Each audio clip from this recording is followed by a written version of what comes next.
pessoal, tudo bom com vocês? Olha nós aqui para uma edição super especial do História Viva. Dessa vez a gente exagerou na dose, a gente está longe, a gente voou longe. Pois é, gente, a gente está no velho mundo. A gente vai fazer umas gravações aqui legais para você e a gente vai falar de castelos medievais. A gente vai estar em Assis, uma cidade que simplesmente está parada no tempo, como se estivesse do mesmo jeito que era 1000 anos atrás.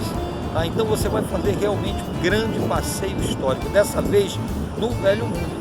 Você não vai perder essa, não é, gente? Fica com a gente, vem comigo nessa viagem.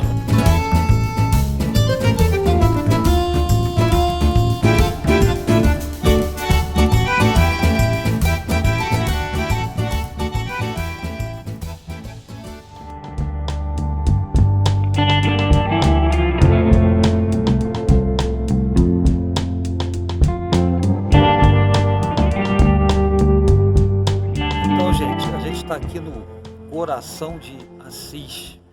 Assis, que é uma cidade histórica, uma cidade milenar. Itália tem mais de 2000 anos de história. E a gente está aqui em Assis, a cidade onde nasceu São Francisco de Assis, que é o padroeiro da Itália, né? Não dá para se falar em Itália sem falar em São Francisco. Pois é, São Francisco nasceu e viveu praticamente a vida inteira aqui em Assis, que é uma cidade que conserva as características que tinha no século XIII, que foi o século em que viveu São Francisco de Assis. É uma cidade tipicamente medieval. Foi nesse contexto, o contexto do mundo feudal, que nasceu São Francisco de Assis. Era filho de um rico comerciante, Pedro Bernardone, um comerciante, um homem riquíssimo naquela época, só que era burguês, e Francisco acabou rompendo com toda aquela riqueza material que possuía, se dedicou realmente a um trabalho religioso, a um trabalho espiritual, revolucionou a Igreja Católica, que vivia mergulhada no luxo naquela época, revolucionou a Igreja no sentido de que ele propôs uma Igreja voltada para os pobres. Então, Assis parece uma cidade parada no tempo. Emociona a gente andar pelas ruas de Assis. Então, a gente está aqui em frente à Basílica de São Francisco. Aqui dentro tem outros pontos extremamente interessantes que a gente vai mostrar para vocês ao longo aí do nosso passeio por essa cidade que realmente é encantadora, respira história, respira espiritualidade. Assis é uma coisa, é uma experiência indescritível.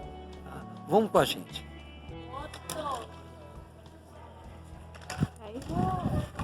Ok, nessa basílica é um fato interessante, gente.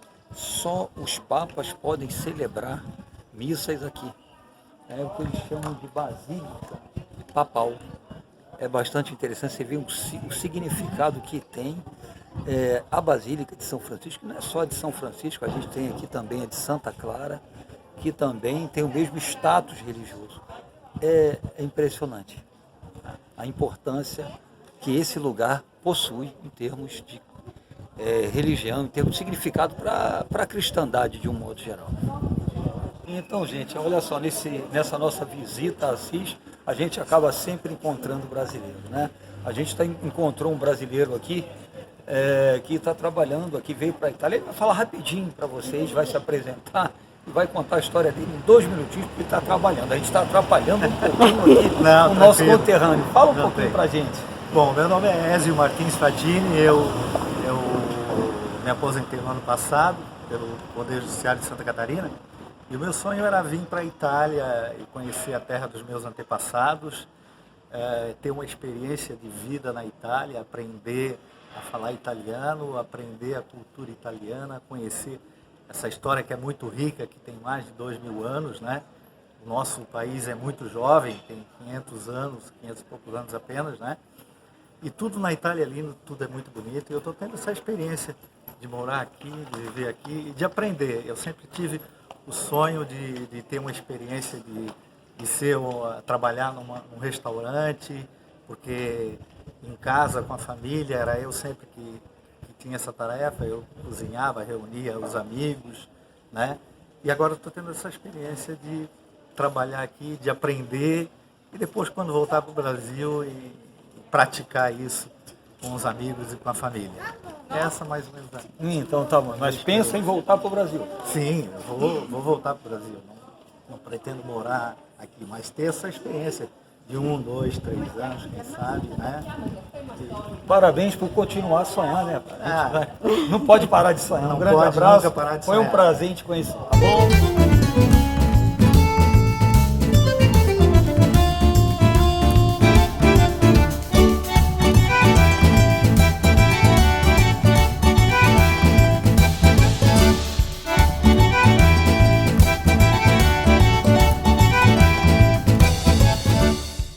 E essa igreja, ela foi comissionada por Helena, que seria a mãe de Constantino, que seria a primeira que foi convertida ao cristianismo.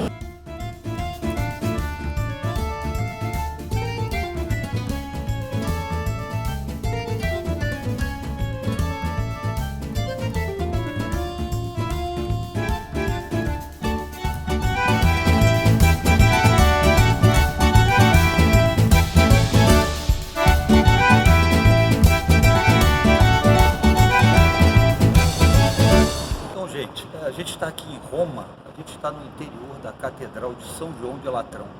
Essa catedral aqui é importante porque aqui foi assinado o Tratado de Latrão, que criou oficialmente o Estado do Vaticano. O que acontece? Quando houve o processo de unificação da Itália, criou-se a questão do Vaticano. A igreja brigou, né, com o próprio Estado, porque queria manter o chamado patrimônio de São Pedro, que era todo o território pertencente à igreja aqui na Itália. A coisa só foi definida durante o governo de Mussolini, quando foi criado o Estado do Vaticano. O Tratado de Latrão foi assinado aqui na Catedral de São João de Latrão, né? Então, depois dele, a igreja manteve um Estado pontifício, que é o Vaticano, que a gente vai conhecer também, tá? Que é uma área que tem mais ou menos meio quilômetro quadrado. Foi o que sobrou para a igreja depois do processo de unificação da Itália, que começou na segunda metade do século XIX e só foi terminar no século XX, durante o governo fascista de Mussolini. A gente está aqui em frente à Basílica de São Pedro, o local onde o Papa aparece para os católicos do mundo inteiro. Ele aparece naquela janela que está lá. E aqui, realmente, a concentração é muito maior do que em qualquer outro lugar de Roma. Muita gente, é nesse local que o Papa aparece. A bênção do Ângelus acontece aqui. Então a gente aqui tem fiéis do mundo inteiro, a gente vê gente falando tudo quanto é língua, de tudo quanto é país. A gente vê bandeiras do mundo inteiro. É realmente um local, em termos religiosos, talvez assim um dos mais marcantes, um dos mais importantes do mundo.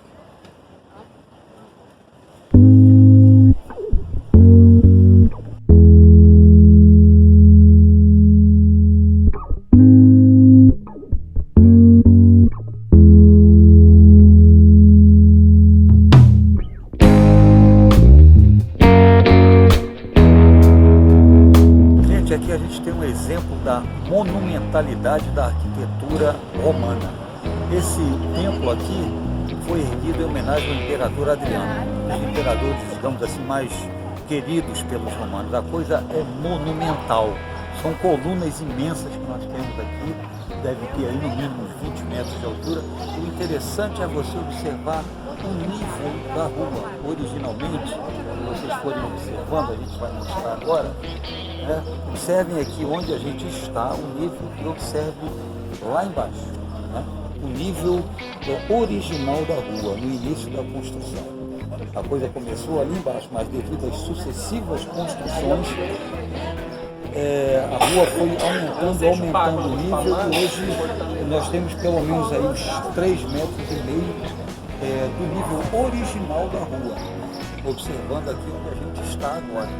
Ou seja, tudo isso era feito em função de modernizar a cidade, conforme erguiam-se novos templos por ordem dos imperadores, de acordo com a necessidade também da população. Então, as construções originais sofriam transformações. E aqui a gente tem um exemplo clássico, né? O aumento do nível original da rua.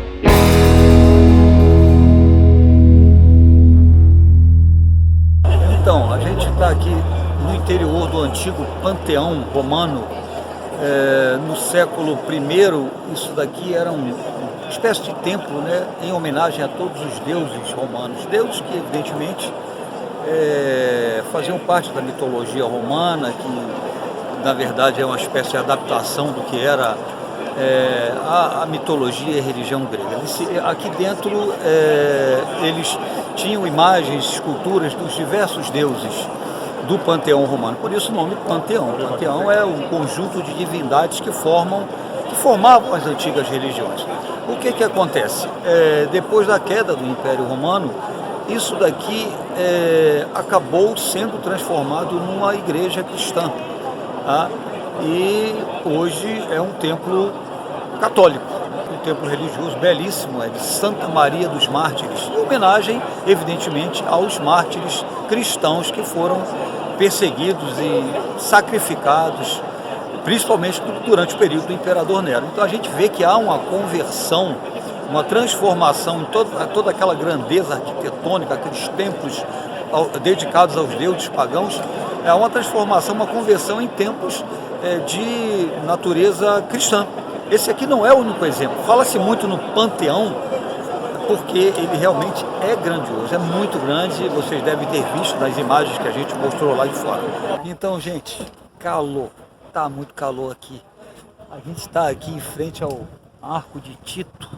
Tito, para quem não sabe, foi o imperador romano que no ano 70 depois de Cristo, ele destruiu Jerusalém. Foi a última destruição de Jerusalém, porque posteriormente Jerusalém foi reconstruída depois da primeira destruição. Então, aqui ficava o Fórum Romano. A gente está aqui no Palatino, né? Monte onde iniciou Roma, né? Diz a tradição que Roma começou por aqui. Foi aqui que Rômulo, que foi o primeiro rei de Roma, teria fundado a cidade de Roma, tá? Então aqui a gente tem o arco ali de Tito, né? E aqui o que sobrou do Fórum Romano. O Fórum Romano era uma área que reunia prédios públicos, prédios da administração, né? Justamente por isso que fica na parte mais alta, tá? Então a gente tem aqui o que sobrou. A gente vai ver que tem algumas colunas, tá? Mas aqui é impressionante o número de arcos que a gente encontra. Arco de Constantino, arco de Adriano, arco de Tito, arco, né? Os imperadores tinham esse costume de mandar construir arcos em homenagem ao seu governo, tá? Olha só que show! A gente está aqui diante de um dos maiores monumentos da arquitetura romana. É uma coisa que está preservada, que é o Coliseu. Olha só que coisa espetacular, né? Coliseu, que na realidade chama-se Anfiteatro Flávio. Era aqui que aconteciam os jogos, as lutas de gladiadores da Roma Antiga, que tanto distraíam o povo. O Coliseu teve um papel muito importante, a gente sabe, principalmente durante o governo do imperador Otávio Augusto, o primeiro imperador romano. Ele foi o criador da chamada política do pão e circo, né? O que era a política do pão e circo? A gente já aprendeu isso aí, né? A gente já colocou isso aqui na pós. Consistia em promover espetáculos públicos, jogos, e era uma forma de distrair o povo que vivia tão sufocado por causa de impostos, por causa da exploração. Os imperadores romanos tiveram esse grande insight, essa grande sacada de distrair, divertir a população, né, com jogos de, enfim, lutas que ocorriam aqui no Coliseu, tá? Isso era uma forma, conforme a gente disse, de aliviar um pouquinho a luta, né, o sofrimento das pessoas que eram sufocadas, exploradas durante toda essa fase que durou o Império Romano. Tá?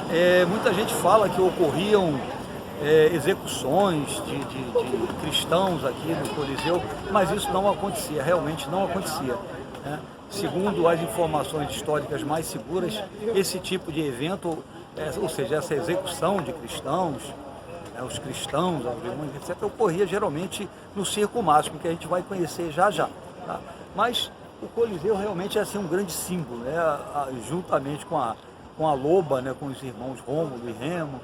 O Coliseu é assim, um dos grandes souvenirs que a gente encontra em qualquer loja aqui em Roma, tá? Então tá aqui, o Coliseu. A gente vai falar um pouquinho, mostrar as imagens agora do Circo Máximo. Você já deve ter ouvido falar nas aulas de história. O Circo Máximo era simplesmente uma pista de corrida. Era uma pista de corrida que atraía muita gente, só que eram corridas com carruagens. Aqui a gente tinha corrida de biga, de triga e de quadriga. Você perguntaria o que é isso? Bigas eram carruagens puxadas por 2 cavalos, trigas por 3 cavalos e quadrigas por 4. Era uma pista, né, em que essas corridas eram disputadas daqui até o final, faz um retorno lá na frente. Hoje só tem aqui praticamente o que sobrou do Circo Máximo, mas isso aqui era uma verdadeira loucura, era uma senhora programação para o povo de Roma na antiguidade.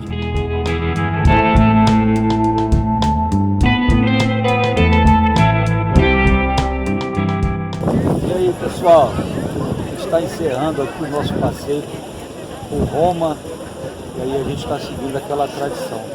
Não dá para ir a Roma e não ver o Papa.